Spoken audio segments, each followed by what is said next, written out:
In the previous installment, I talked about Robbie Gordon, a great driver with a personality that is just as intriguing as it is divisive. In this installment, I will be going over the career of a driver that is often described as a modern-day Mark Martin. Like Mark, he's considered one of the greatest NASCAR drivers to never win a Cup Series championship. He's your runner-up in the 2008 and 2011 Cup Series standings, Carl Edwards.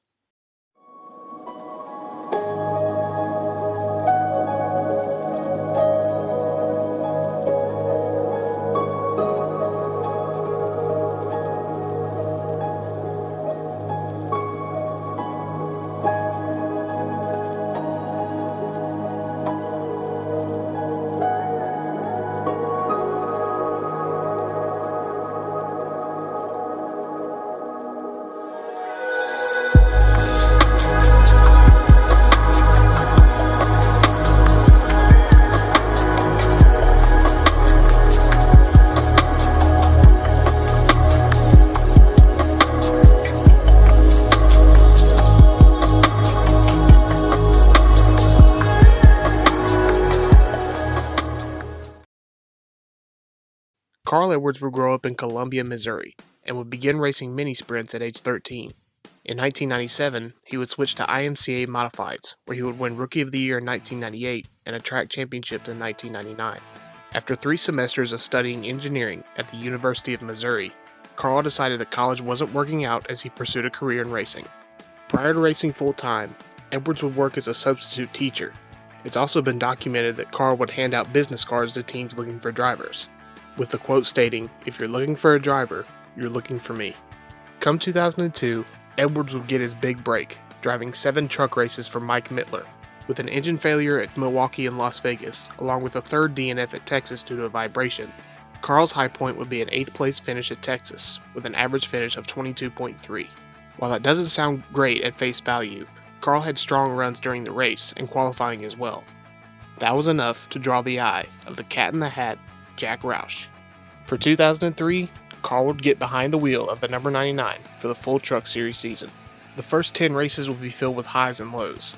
He would finish 24th at Daytona after a crash, and overheating issues would place him 23rd at Darlington.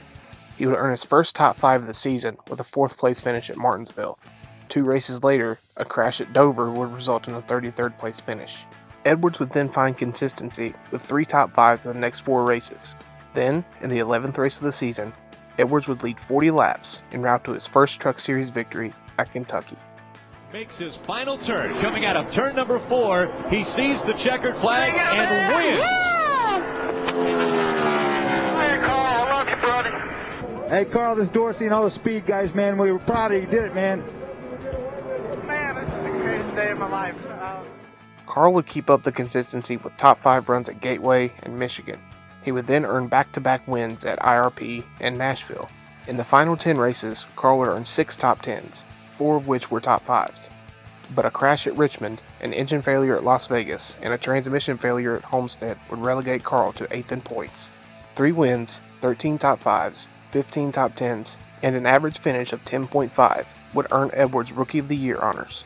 Carl's 2004 season would start off with a bang, as he would hold off Travis Quaffle for the win at the season opener at Daytona. Edwards would earn 2 more wins during the season, one being at Kansas, the other at Bristol.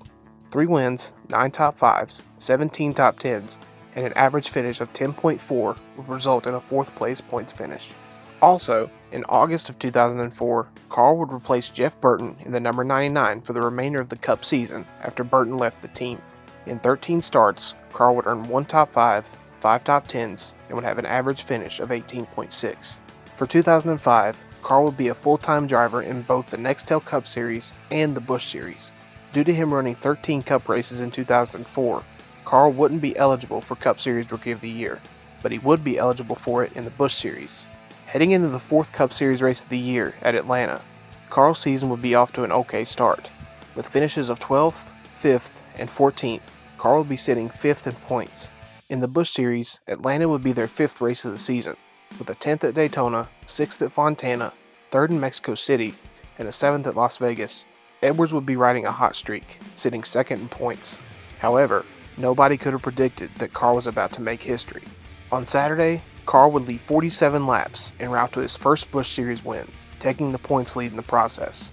On Sunday, the Golden Corral 500 would be dominated by Jimmie Johnson and Greg Biffle, who would lead a combined 307 out of 325 laps.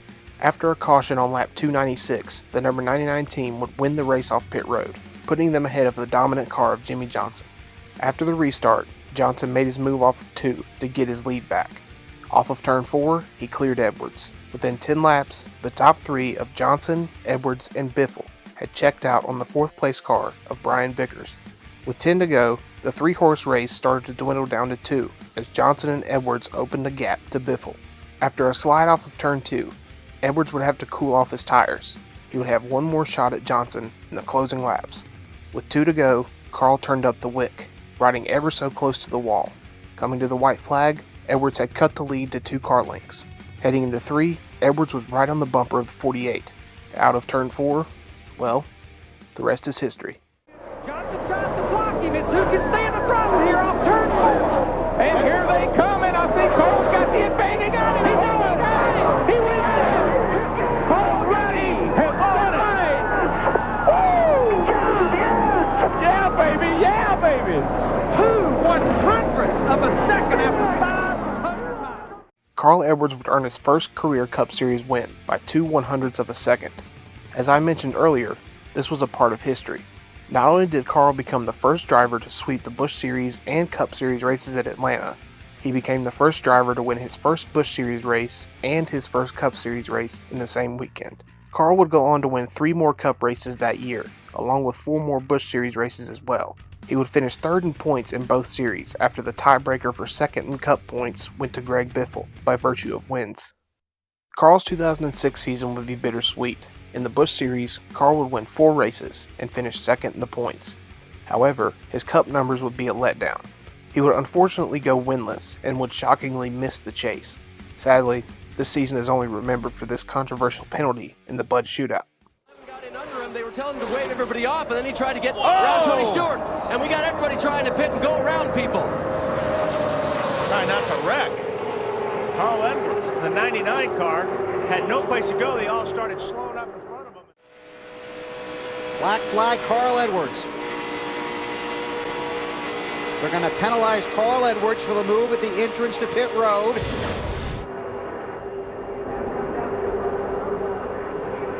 Passed the car below the yellow line. Those cars were, yes, he passed cars. They were pitting. Yeah, he could have put them in row 12 if he wanted to. Matt on Edwards. Bill, they just told him over the radio that he will have to make a pass through. He said, for what? They said, you passed below the yellow line. He said, I was trying to avoid the crash. And then his spotter, Bobby Hudson, chimed in and said, I'm sure other cars passed us because we slowed down. We'll have to take a look at the tape. You see him on the bottom there. Now these guys are all slowing down. All Carl Edwards is doing right there is avoiding a wreck. He did not gain any position. He lost position. By doing that, he lost 3 positions. I do not understand that one. I guess he could have just wrecked him and then not got penalized, but I mean, that was just avoiding a crash. I'm not gonna. It's wrong. I wouldn't either. Carl would bounce back in 2007. He would snap a 52-race winless streak at Michigan, along with 2 more wins on the season, resulting in 9th in points. He would also earn 4 Busch Series wins, along with the 2007 Busch Series Championship. 2008 would arguably be Carl's best all-around year in NASCAR. He would earn 16 total wins in the Cup Series and the Nationwide Series. A notable moment would be his battle at Bristol with Kyle Busch, leading to tempers flaring afterwards. See the back end of the 18 kick out. Okay, he got into him. Moved him out of the way. He's got the lead. Here comes Kyle back at him again. He's going to get to him. Yeah, gave him a little shove. The bump and run, the Bristol move. Here comes Denny Hamlin right there too. Denny Hamlin said, my turn to play. I got a bumper too. Jeff Gordon's not far behind. You can see him lurking back there just behind these guys. Now here's the post race. They're still. While having 9 wins in the Cup Series, along with over 1,200 laps led, Carl would just miss out on the 2008 Cup Series Championship, doing the same thing in the Nationwide Series.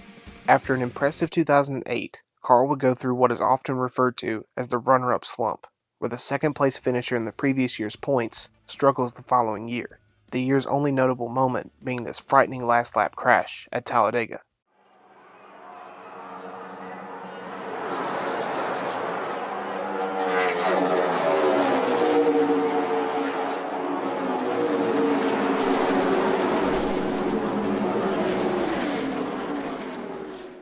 Carl would bounce back once again in 2010.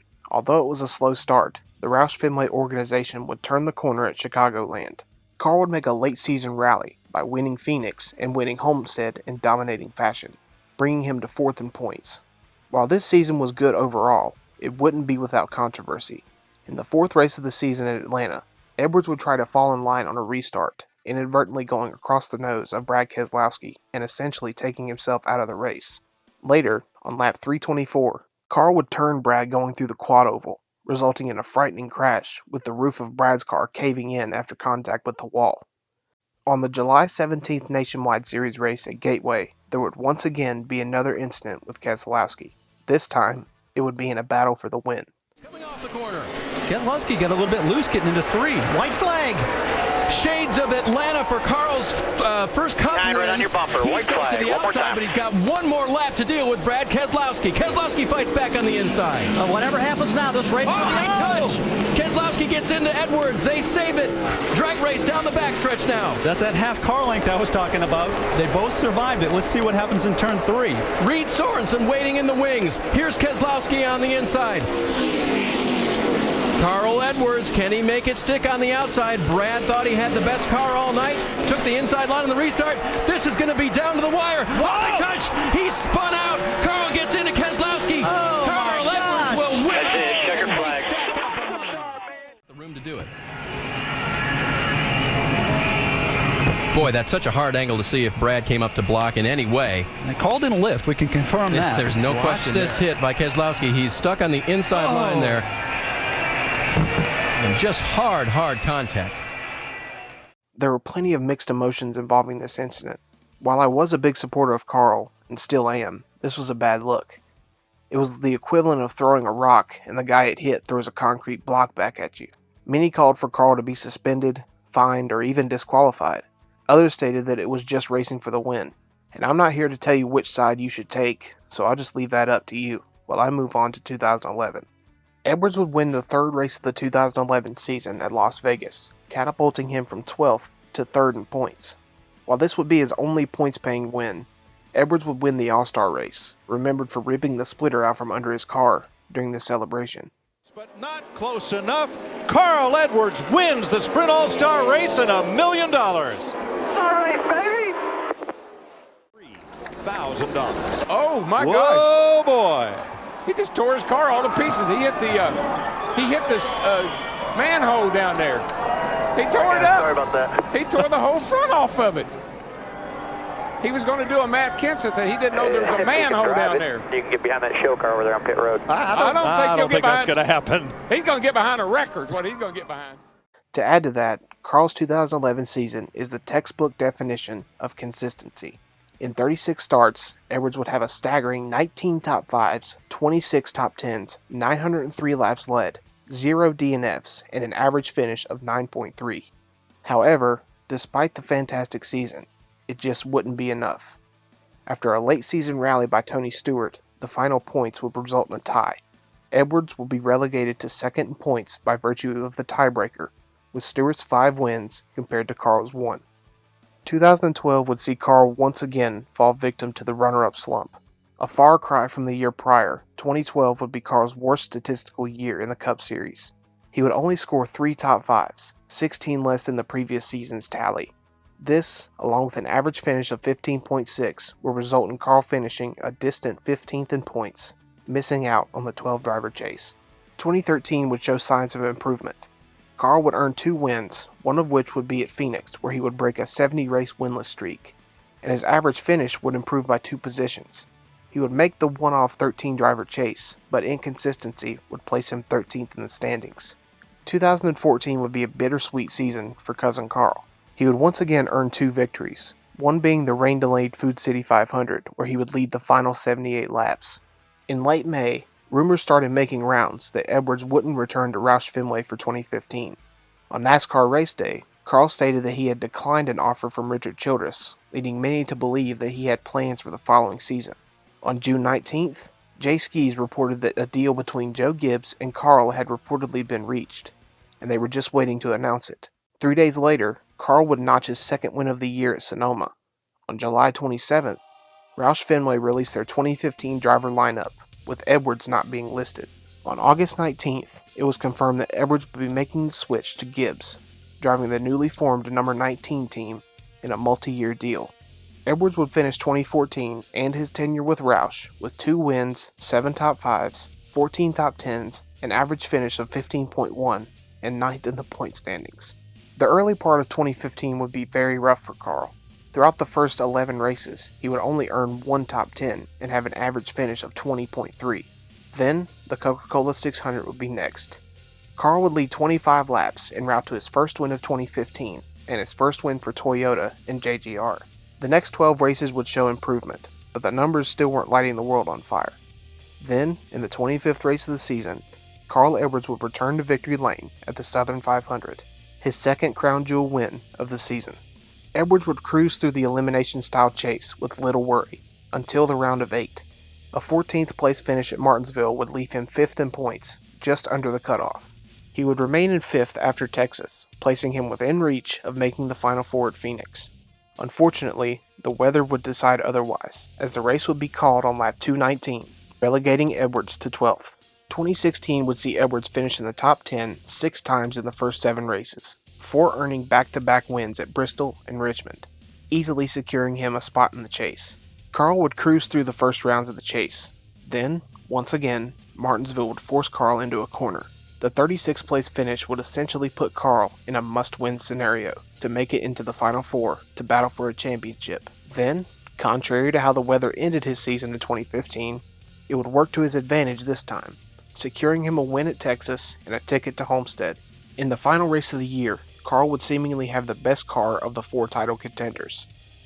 With 25 to go, Carl would clear Kyle Busch entering turn 3, taking second place and the championship lead in the process. Within 4 laps, Carl opened up a half a second lead.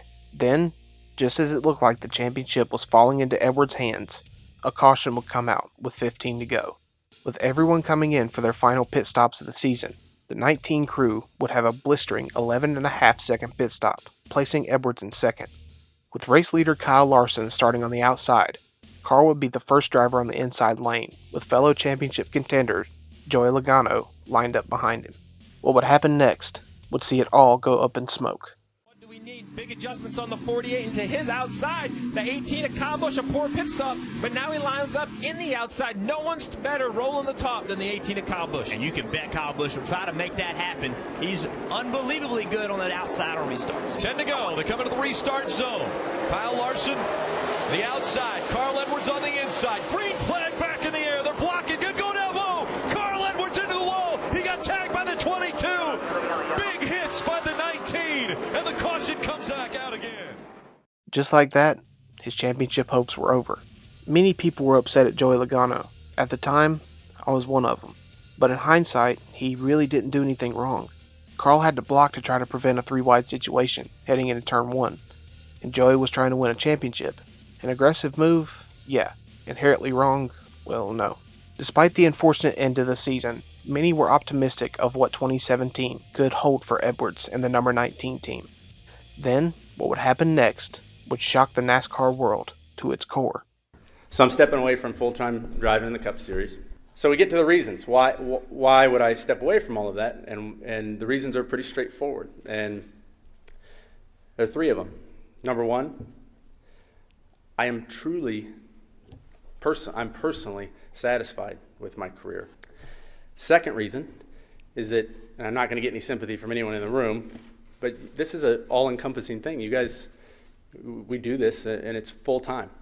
And not just the physical time, but I wake up in the morning thinking about racing. I think about it all day. I go to bed thinking about it, and I have dreams about racing. And the third reason is my health.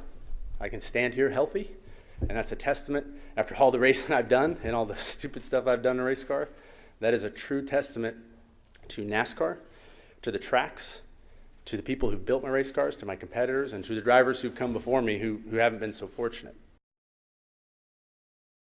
Many speculate the real reasoning for Carl's retirement. Some say he was tired of being the metaphorical bridesmaid. Some would point to Eris possibly forcing him out in favor of Daniel Suarez. Some just say that he wanted to get away, and that would be what I would think the reasoning is.